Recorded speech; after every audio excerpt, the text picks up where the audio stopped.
ভারত শাসিত জম্মু কাশ্মীরের স্থানীয় সময় আনুমানিক রাত ৯টা।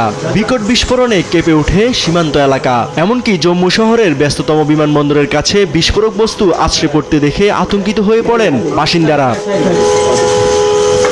ভারতীয় বাহিনীর দাবি, পাকিস্তান থেকে জম্মু কাশ্মীর জুড়ে ক্ষেপণাস্ত্র ও ড্রোন হামলা শুরু করেছে পাক বাহিনী, বেশিরভাগই সামরিক স্থাপনা লক্ষ্য করে।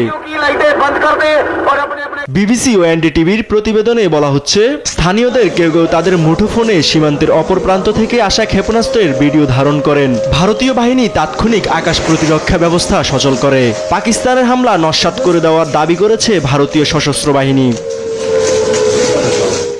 জম্মু কাশ্মীরের কিছু এলাকায় মোবাইল ফোন সেবা ব্যাহতের খবর পাওয়া গেছে। বিভিন্ন স্থানে ব্ল্যাকআউট বলে জানা গেছে, বিশেষ করে সীমান্তবর্তী এলাকাগুলোয়। জম্মুতে যে ধরনের ড্রোন হামলা চালিয়েছে পাকিস্তান, সেগুলোকে লয়টারিং মিউনিশন বলা হচ্ছে, যা দূরের লক্ষ্যবস্তুতে আঘাত আনতে সক্ষম। এদিকে পাকিস্তানের একটি F-16 যুদ্ধ বিমান ভূপাতিতেরও দাবি করেছে ভারত। ভারতের হামলাকে ভিত্তিহীন ও সিনেমা বর্ণনা করে বিবৃতি দিয়েছে পাকিস্তান। F-16 যুদ্ধ বিমান ভূপাতিতের ঘটনাকেও বানোয়াট বলে উড়িয়ে দিয়েছে দেশটির তথ্যমন্ত্রী আতাউল্লাহ তারার। ইউসুফ ভুঁইয়া, নিউজ ডেস্ক, দেশ টিভি।